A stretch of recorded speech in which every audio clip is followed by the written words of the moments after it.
사도신경으로 신앙을 고백하겠습니다. 나는 전능하신 아버지 하나님 천지의 창조주를 믿습니다.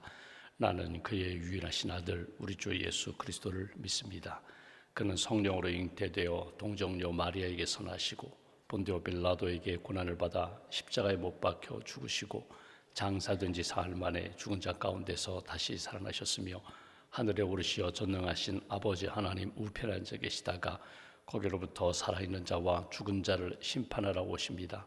나는 성령을 믿으며 거룩한 공교회와 성도의 교제와 죄를 용서받는 것과 몸의 부활과 영생을 믿습니다. 아멘. 찬송가 214장 찬송하겠습니다. 214장입니다.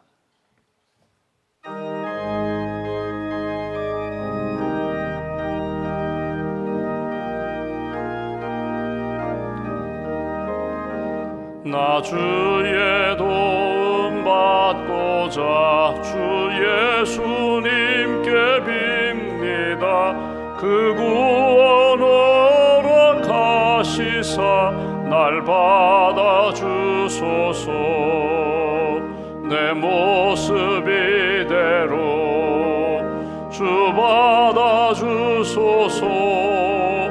날 위해 돌아가신 주 날 받아주소서. 큰 죄에 빠져 영죽을 날 위해 피 흘렸으니 주 형상대로 빚으사 날 받아주소서. 내 모습 이대로 주 받아주소서. 날 위해 돌아가신 주 날 받아주소서. 내 힘과 결심 약하여 늘 깨어지기 쉬우니 주 이름으로 구원해 날 받아주소서. 내 모습 이대로 주 받아주소서. 날 위해 돌아가신 주 날 받아주소서. 내 주님 서신 발 앞에 나 꿇어 엎드렸으니 그 크신 역사 이루게 날 받아주소서. 내 모습 이대로 주 받아주소서. 날 위해 돌아가신 주 날 받아주소서.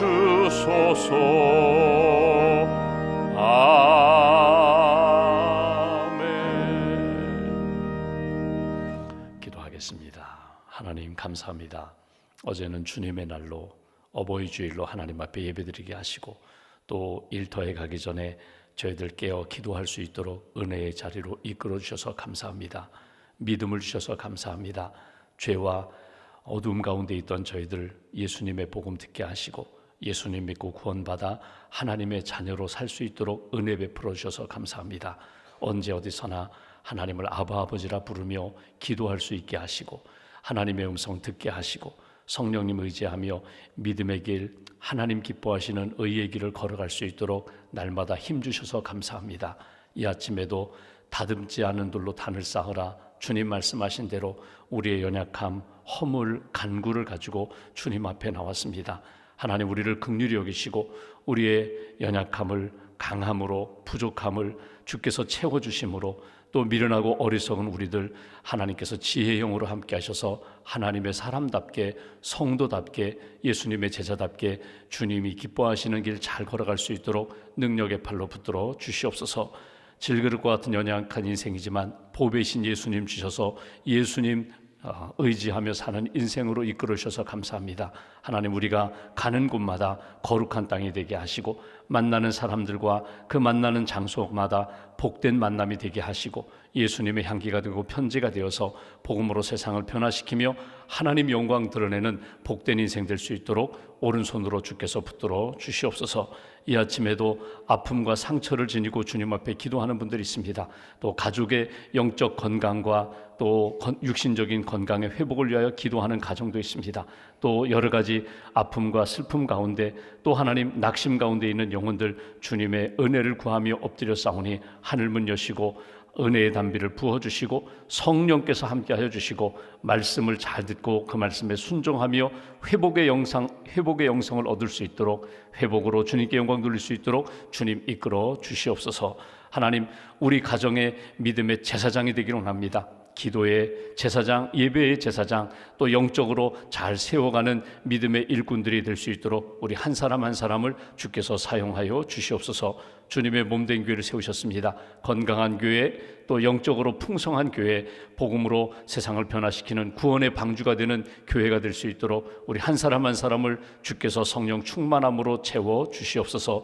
세례 신청을 하고 준비하는 분들, 세례 입교 유아 세례 받는 모든 분들에게 주께서 은총을 덧입혀 주시고 이제 성령 강림 주일에 세례를 받사온데 일주일 동안 기도로 준비하며 세례에 베풀어 주시는 풍성한 은혜를 체험하고 구원의 확신으로 살아가는 귀한 10년과 가정으로 이끌어 주시옵소서. 수술에 회복 중인 성도 있습니다. 또 이번 주간 다음 주간 수술을 준비하는 분들도 있습니다. 또 하나님 병상에 있는 분들 주께서 일일이 기억하시고 영적으로 육신적으로 회복시켜 주시며 건강한 몸과 마음으로 하나님을 섬기며 가정을 세워갈 수 있도록 주님의 몸된 교회 일꾼이 될 수 있도록 주님 은혜를 더하여 주시옵소서. 여러 나라의 하나님 아픈 소식을 저희들이 듣게 됩니다. 전쟁과 자연재해로 인하여 또 영적 전쟁으로 인하여 힘든 시간을 보내는 나라마다 지역마다 은혜의 손길로 붙들어 주시고 회복의 땅으로 평화의 땅으로 하나님이 살아계심을 증거할 수 있는 간증이 넘치는 나라와 도시로 주님 회복시켜 주시옵소서. 이 아침에도 1000번째 감사의 주 앞에 봉헌하오니 기도를 받으시고 간절한 소망에 주께서 응답하여 주시며 믿음으로 승리하는 또 하나님의 회복하심으로 감사가 넘치는 가정으로 주께서 인도하여 주시옵소서. 한나라의 삶을 주님께 맡깁니다. 나의 모든 것을 하시는 하나님, 주님 앞에 기도하며 오늘 하루를 시작하오니 오늘 삶의 여정 가운데 하나님 살아계시고 나를 사랑하시고 인도해 주셨습니다. 고백하며 감사할 수 있는 복된 한 날로 지켜 주시옵소서. 우리의 구원자 되신 예수님의 이름으로 기도하옵나이다. 아멘. 오늘 말씀은 고린도전서 6장 말씀을 보겠습니다.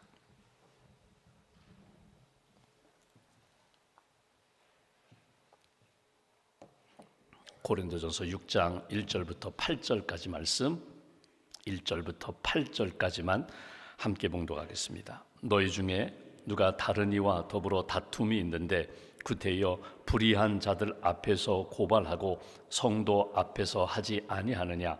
성도가 세상을 판단할 것을 너희가 알지 못하느냐? 세상도 너희에게 판단을 받겠거든 지극히 작은 일 판단하기를 감당하지 못하겠느냐? 우리가 천사를 판단할 것을 너희가 알지 못하느냐? 그러하거든 하물며 세상 일이랴. 그런즉 너희가 세상 사건이 있을 때에 교회에서 경히 여김을 받는 자들을 세우느냐? 내가 너희를 부끄럽게 하려 하여 이 말을 하노니 너희 가운데 그 형제간의 일을 판단할 만한 지혜 있는 자가 이같이 하나도 없느냐? 형제가 형제와 더불어 고발할 뿐더러 믿지 아니하는 자들 앞에서 하느냐? 너희가 피차 고발함으로 너희 가운데 이미 뚜렷한 허물이 있나니 차라리 불의를 당하는 것이 낫지 아니하며 차라리 속는 것이 낫지 아니하냐? 너희는 불의를 행하고 속이는구나. 그는 너희 형제로다. 아멘. 주님의 은혜와 평안이 여러분과 함께 하시기를 기원합니다. 우리가 6장의 말씀을 보면은 표제어를 보시면 세상 법정에 송사하지 말라 이런 말씀입니다. 그러니까 오늘 고린도 교회 안에 여러 가지 어려운 문제들이 있는데 그 중에 하나가 뭐냐면 서로 이 다투는 문제 때문에 이익의 문제 때문에 아마도 경제적인 문제 같아요. 이익의 문제 때문에 세상 법정에 소송을 걸었다는 것입니다. 세상 법정에 소송을 걸게 되니까 그것이 교회 안에 덕스럽지 못한 일들로 나타나게 된다. 이런 다툼 속에 오늘 사도 바울이 고린도 교회에 편지하면서 너희가 왜 이 문제를 가지고, 이 작은 이익의 문제를 가지고 세상 법정에 가서 재판받는 과정 가운데 여러 가지 교회의 안 좋은 이야기들, 또 하나님 영광 가리는 일들을 만드느냐, 차라리 그렇게 하지 말고 이렇게 하는 것이 어떻겠느냐 하는 지혜를, 권면을 주는 말씀을 우리가 본문에서 듣게 됩니다. 고린도 교회 안에 보면은 이미 여러 번 말씀드렸지만 참 이 성령의 은사가 있는 교회거든요. 우리가 앞으로 보겠지만 성령의 풍성한 은혜가 있어요. 은사가 있어요.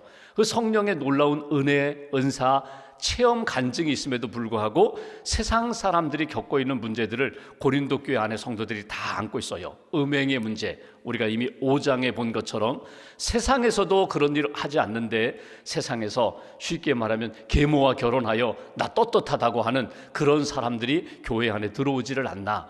또 교회 안에 성도들과 성도들 간에 서로 다툼이 생기면서 그 이익을 자기가 얻고자 세상 법정에 가서 고발을 하게 되고 재판받는 과정 가운데 아름답지 못한 그런 일들이 있는데, 너희가 이런 문제를 믿음으로 해결할 수 있는데, 하나님의 은혜로 너희가 소화할 수 있는데 왜 자꾸 문제가 생기면 세상 사람들을 의지하느냐. 오늘 그런 말씀을 오늘 본문에서 우리가 듣게 됩니다.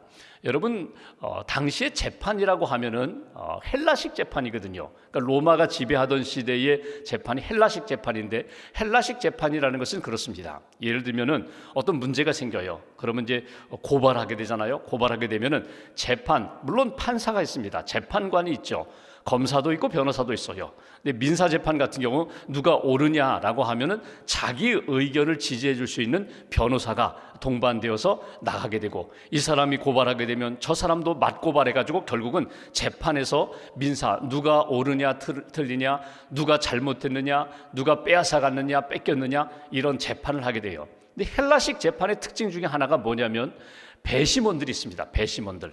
그 이야기를 다 듣고 나서 판사가 판결하기 전에 내가 토론을 다 들어보니까, 내가 이 검사나 또는 변호인이라든가 혹은 증인의 이야기를 다 들어보니까 우리 생각에는 이 사람이 옳다, 저 사람이 옳다. 배심원들이 먼저 표결을 하죠. 판결을 하죠. 그래서 그것을 감안해서 판사가 판결을 내립니다. 근데 배심원이, 당시에 헬라식 재판의 배심원이 뭐 적게는 5명, 10명, 많게는 한 40여 명까지 배심원이 동반되게 됩니다. 우리가 오늘 우리나라도 그런 제도가 있잖아요. 국민청원 재판인가요? 그러니까 배심원들이 다 들어보고 그거에 대해서 아주 평범한 사람들이 생각할 때 누가 옳으냐 틀리냐 그것을 먼저 판결하는 거예요. 근데 여러분, 이 헬라식 재판의 특징이 있는데 뭐냐면 토론하는 겁니다. 토론한다는 것은 뭐냐면, 잘 보십시오. 유능한 변호사를 내가 고용을 했어요. 내가 아주 말 잘하는 이 사실을 증명하는 과정 가운데 말 잘 못하고 제대로 토론 못하면 그냥 지는 거예요. 사실은 사실대로 있는데 토론 과정 가운데 내가 어떻게 말을 하느냐, 어떻게 설득하느냐, 내가 어떻게 포장하느냐에 따라서 사실이 뒤집어질 수도 있다는 거죠. 이게 헬라식 재판입니다. 오늘 사도 바울이 너희가 왜 이 교회 안에 성도들과의 관계 속에서 문제가 생기면 그걸 무조건 이 재판, 고발해서 송사로 해결하려고 하느냐. 물론 우리가 사회에서 살다가 보면은 그렇게 재판에 갈 수밖에 없는 상황이 있을 수 있어요. 그럴 수 있어요. 그런데 무조건 처음부터 고발해서 재판 받으려고 하는 그런 경향이 고린도 교회 안에 있었다. 이것은 부끄러운 일이다. 왜? 믿음의 사람이 하나님 앞에서 나를 돌아보고 하나님 앞에서 나 자신이 다시금 돌아와 회복되는 일이 먼저 있어야 되고, 교회 안에서 믿음의 공동체 안에서 해결할 수 있는 길이 있음에도 불구하고 그것은 제껴놓고 무조건 세상 법정으로 가고자 하는 것, 그것은 결코 옳지 않다. 이것이 오늘 성경에서 주시는 메시지입니다.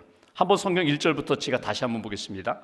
너희 중에 누가 다른 이와 더불어 다툼이 있는데 구태여 불의한 자들 앞에서 고발하여, 이게 뭐냐면 믿음의 사람들 안에서 하나님 앞에서 스스로 돌아보고 점검하고 해결할 수 있는 길이 있음에도 불구하고 세상 사람들, 불의한 자들 앞에서 고발하여, 세상 법정으로 가서 하나님 믿지 않는 사람들 토론하면서 판결받아서 해결하려고 하는, 왜 그런 일을 취하느냐?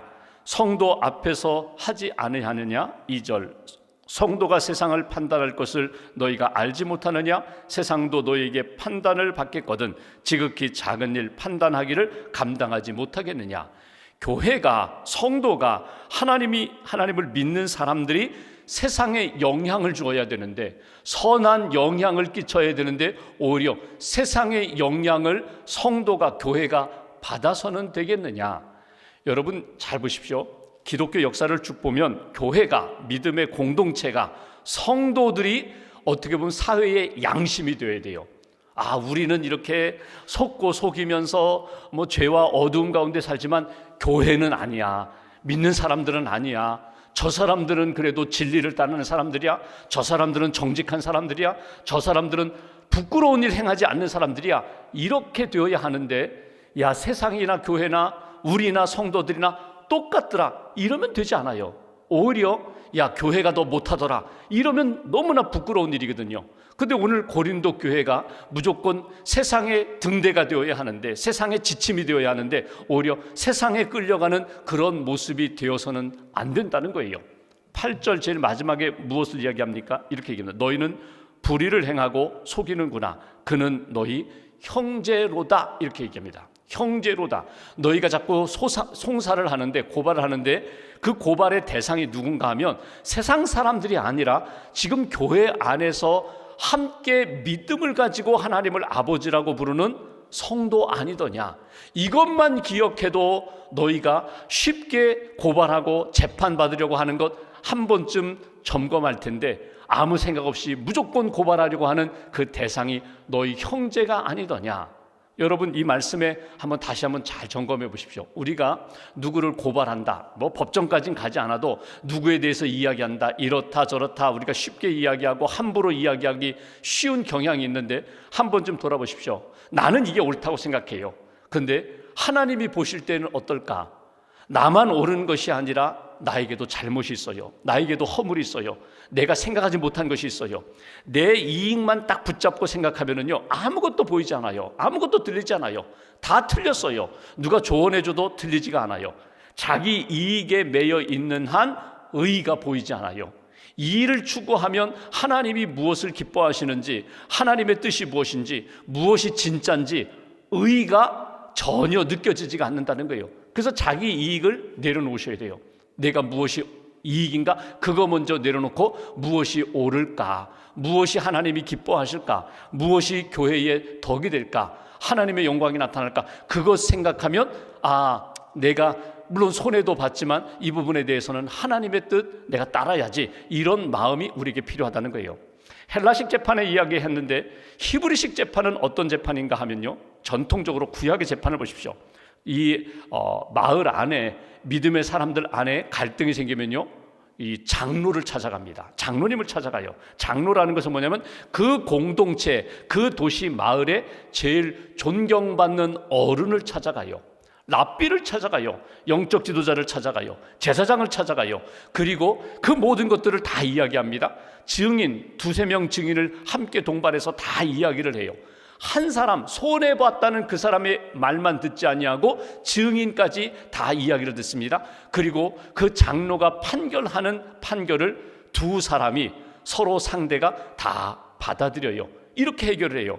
그러니까 헬라식 재판은 토론을 통해서 충분히 검증된 것을 가지고 판사가 판결을 내리는데, 이 히브리식 재판은 구약의 전통적인 재판은 문제가 생기면 어디로 간다고요? 가장 존경받는, 나나 상대와 함께 존경받는 어른을 찾아가서 그분의 이야기를 들어요. 그분의 판단을 따라요. 그분이 원하는 대로, 그분이 판결 내리는 대로 수용하게 된다는 거예요. 오늘 본문에 한번 보실까요? 바울이 하는 이야기가 바로 그 부분입니다. 여기 5절 말씀 보십시오. 내가 너희를 부끄럽게 하려 하여 이 말을 하노니 너희 가운데 그 형제간의 일을 판단할 만한 지혜 있는 자가 이같이 하나도 없느냐. 오늘 이 부분입니다. 너희 가운데 이 부분에 대하여 너에게 정말 잘 조언해 줄 수 있는 사람, 이 갈등의 문제에 대하여 해결책을 제시해 줄 만한 지혜로운 사람이 하나도 없느냐. 바로 그거예요. 여러분, 공동체마다 어른이 있어요. 어른, 가정에는요, 가정의 어른이 있고요, 교회에는 교회의 어른이 있고요, 나라는 나라의 어른이 있어요. 여러분 인생을 살아가면서 나는 존경하는 사람이 한 사람도 없어요. 존경할 만한 사람이 없어요. 여러분 불행한 일입니다. 여러분 인생을 살아가면서 어렸을 때는 좋은 선생님 만나고 부모님 신앙 교육 아래 잘 성장하는 것, 인생을 살아가면서 내가 나이가 많아 중년 노년의 시간을 보내더라도 나는 존경하는 어른이 있어, 나는 함께 기도 제목을 나눌 수 있는 기도의 동역자가 있어, 이게 참 귀한 거거든요. 존경할 만한 어른이 없는 공동체는요 무질서할 수밖에 없거든요. 공동체에 문제가 생겼어요, 갈등이 생겼어요. 그때 어른께서 내가 기도하고 내가 생각할 때 이거 양보하면 좋겠다, 내려놓으면 좋겠다, 지금이 아니라 다음 기회에 하면 좋겠다, 여러분 길을 제시할 때에 그 공동체가, 그 어른이, 영적 지도자가 말씀하시는데 우리가 따르겠습니다. 그것이 건강한 공동체고 하나님이 기뻐하시는 역사를 만드는 공동체라는 거예요. 바울이 이야기하는 것은 그렇습니다. 너희들 안에 지혜로운 사람, 존경할 만한 사람이 한 사람도 없더냐? 찾아보라는 거예요. 분명히 있다는 거예요. 있는데 왜 너희들은 거기에 관심을 갖지 않고 세상 법장으로 달려가느냐? 하나님이 기뻐하시는 길을 얻을 수 있는 그런 방법이 있다. 오늘 그 부분입니다. 여러분 하나님 앞에서 우리 자신을 돌아볼 때에 하나님, 내게 정말 하나님이 주시는 지혜와 하나님이 주시는 영성을 가지고 하나님이 주시는 은혜 가지고 내가 사는 것도 귀하지만 내가 상의하고 내가 정말 부탁을 드리고 기도 부탁을 드리고 그분의 도움을 받아서 살아가는 그런 믿음의 지도자, 영적 지도자가 반드시 필요하다. 오늘 고린도 교회 안에 갈등이 생긴 이유가 무엇입니까? 여기 베드로 나는 따르겠다, 아볼로 따르겠다, 바울 따르겠다, 서로 분파가 생겼는데 결국은요 영적 지도자들이 흔들리게 되고 영적 지도자에 대한 부재, 그것이 결국은 공동체의 어려움으로 나타나거든요. 저는 목회를 하면서 간혹 성도님들이 와서 이제 상담도 하고 또 기도도 받고 질문할 때가 있어요. 이렇게 보면은 어떤 경우에는 목사님 이건 무엇입니까? 이건 어떻게 해야 될까요? 저는 어떤 선택을 해야 될까요? 이렇게 질문할 때가 있어요. 제가 아는 범위 내에서 하나님이 주신 마음을 가지고 제가 이렇게 말씀을 드리는데 어떤 때는 말씀드리기가 참 조심스러울 때가 있어요.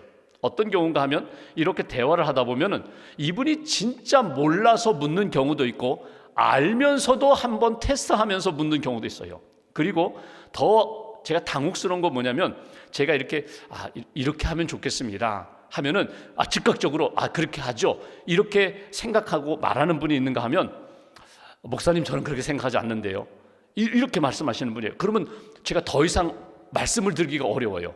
말씀 드릴 수가 없어요. 왜냐하면 받아들이지 않을 거니까. 이분은 받아들일 생각이 전혀 없으니까. 오히려 자기 의견에 목사님이 동의해 주기를 원하는 마음이 제 눈에도 보이니까. 하나님은 어떠실까? 하나님은 이미 다 아시거든요. 자기가 이미 결정을 했어요. 하나님, 나는 이대로 갑니다. 하나님이 도와주세요. 만약에 하나님 도와주시지 않아도 저는 끝까지 이대로 갈 것입니다. 여러분 하나님이 기뻐하실까요? 아니에요. 결코 그렇잖아요.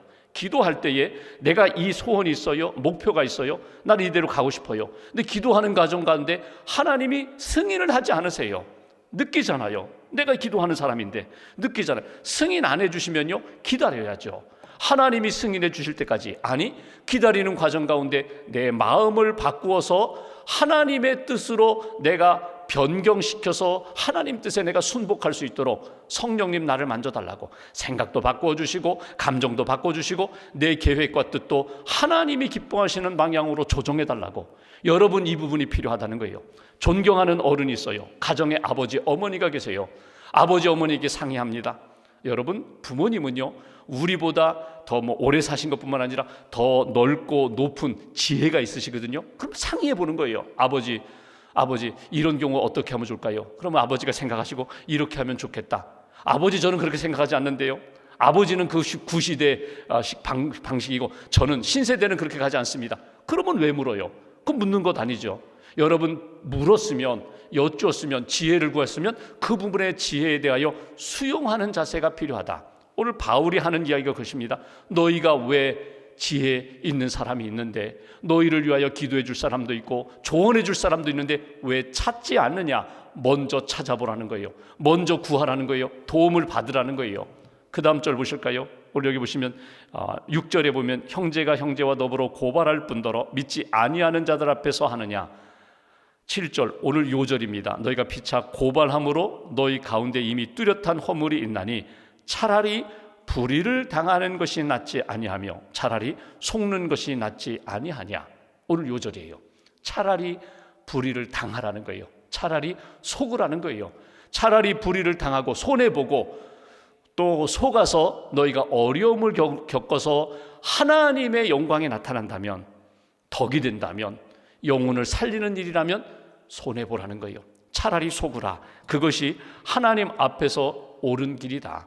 여러분, 재판 고발하고 재판받는다는 것은 내가 의의를 얻고자 하는 것도 있고 내가 손해보지 않고자 하는 것이 있어요. 그런데 오늘 사도 바울은 이렇게 표현합니다. 더 큰 것을 위하여 작은 것 내려놓으라. 큰 것이 뭡니까? 하나님의 영광, 하나님의 뜻. 너희가 이렇게 고발하고 세상 법정에서 고발하면요, 한번 상상을 해보십시오. 고린도 도시 안에, 야, 고린도 교회 성도 두 사람이 고발했어. 내가 거기 배심원으로 가서 다 들어봤거든. 이 사람 이야기도 들어보고 저 사람 이야기도 들어보고 다 들어봤는데, 야, 성도가 뭐 이런 일이 있더라. 그래가지고 세상 사람들에게 이야기하면요, 결국 교회의 권위, 하나님의 영광은 땅에 떨어지게 돼 있어요. 그러면 결국 복음을 전해도 야, 너희나 우리나 똑같다. 복음의 역사가 나타나지 않아요. 예수의 복음이 증거되지 않아요. 그런 이야기를 하는 것입니다. 차라리 속아라. 차라리 불의를 당해라. 어떤 자매가 있어요. 아주 똑똑한 자매예요. 결혼을 안 해요. 원래 비혼주의자는 아닌데 어떻게 하다 보니까 이제 혼기가 점점 늦어졌어요. 그 자매가 하는 이야기, 나는 속고 싶지 않아서 결혼하지 않겠습니다. 보니까 내 선배나 내 친구들을 보니까 결혼할 때 보니까 다 속았더라는 거죠. 결혼하고 사는 거 보니까 다 속고 사는 거. 나는 그러고 싶지 않다. 나는 속고 싶지 않다. 속고 싶지 않다고 이 생각이 분명하니까요, 결혼을 못하는 거예요. 결혼을 안 하게 되는 거예요. 여러분 보십시오. 속는 거예요. 알면서도 속는 거예요. 우리가 어렸을 때 보면 부모님 내가 막 이렇게 거짓말하고 뭐 이렇게 하면 부모님 다 속아 넘어가는데 내가 부모님을 속였다고 하는데 다 알고 계시거든요. 하나님 앞에서 내가 이렇게 감추고 내가 이렇지 않습니다, 이렇게 아무리 꾸며도 하나님 다 알고 계시거든요. 결국은요, 속는 거예요. 내가 속는 거예요. 속고 내가 손해보지만 결국은 하나님 앞에서 진실을 찾아가면 그 모든 것들 하나님 채워주신다. 하나님 보상하신다. 톨스토이가 지금 단편소설 가운데 촛불이라는 책이 있어요. 그 줄거리 대략 이런 줄거리입니다. 러시아 시대, 러시아 농노 시대, 그러니까 노예는 아니죠. 평민인데 소작을 하는 거예요. 남의 땅에서 이렇게 농사를 지면서 이게 세를 바치고 사는 평민인데 가난하죠. 근데 이 농노들을 감독하는 감독관이 아주 못됐어요. 악마와 같은 존재예요. 그러니까 그 제대로 갚지 않으면 그 집안의 아내를 빼앗아 자기 집에 식모로 삼고, 제대로 갚지 않으면 막 감옥에 보내고 뭐 괴롭히고, 이런 아주 못된 감독관이에요. 그러니까 농노 일하는 사람들이 뭐 분노가 막 올라오는 거예요. 죽여버리자, 죽여버리자. 언젠가 우리가 다 죽여버리자. 그런데 부활절 절기를 맞이했어요. 부활절 축제 때는 다 이렇게 쉬게 하는데, 예배드리고 쉬게 하는데 그때도 일을 시키는 거예요. 그러니까 모두가 다 모여가지고 야, 우리 죽여버리자. 근데 딱 한 사람이 반대하는 거예요.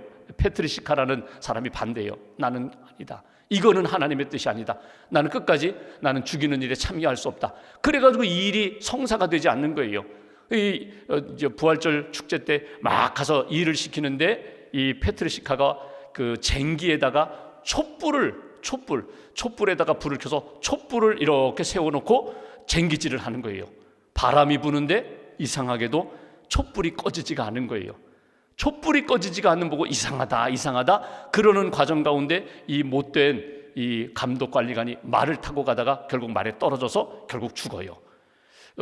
사람들이 그렇게 생각하는 거예요. 야, 우리 방법대로 해결하려고 하면은 벌써 해결했는데 저 페트레시카 저 사람 생각 따르다가 결국 아무것도 안 됐어? 근데 나중에 보니까 이 단편 소설 이야기지만 하나님이 모든 것들을 다 해결하신다는 거예요. 우리가 살아가면서 내 방법대로 내 의로 모든 것 이루고자 하지만 아니다. 우리가 무엇을 믿느냐? 하나님을 믿지 않느냐? 우리는 무엇으로 사느냐? 하나님의 의로 사는 존재 아니냐? 하나님께 맡기고 하나님이 원하시는 방법대로 나아가는 것, 그때 온전히 하나님의 뜻이 이루어지고 하나님의 영광이 나타나게 된다. 한번 여러분 잘 돌아보십시오. 인생을 살아가면서 내가 원하는 대로 다 100% 이루어지는 일 거의 없어요. 내가 하나님 앞에 부족하고 연약합니다. 때로는 세상 사람들과의 관계 속에서, 교회 안의 성도들 관계 속에서 막 분통 터지는 일이 많지만 하나님이 모든 것 아시는데 주님께 맡기면서 주의 원하시는 뜻대로 걸어가겠습니다. 다시 한번 이렇게 점검해 보시고, 오늘 송사에 대한 부분인데 나의 신앙적 양심과 하나님이 원하시는 방법을 잘 찾고 붙잡고 그 길을 걸어가는 저와 여러분 되시기를 주님의 이름으로 기원합니다. 기도하겠습니다. 오늘 말씀 붙잡고 우리 함께 기도하겠습니다. 하나님, 이 아침에도 깨워주셨습니다. 기도로 하루를 시작합니다. 기도로 오늘 한 날 승리하는 그런 성도가 될 수 있도록 도와달라고, 지혜를 달라고, 하나님 우리 안에 하나님 기뻐하시는 거룩한 영성을 주시고 지혜를 주시고 가야 할 길, 해야 할 일, 해야 할 말, 그리고 붙잡아야 할 것 잘 붙잡고 하나님의 은혜를 경험하게 해달라고, 세상의 방법이 아니라 하나님이 원하시는 방법과 뜻 가운데 인도함 받는 복된 심령 되게 해달라고 오늘 말씀 붙잡고 함께 기도하겠습니다.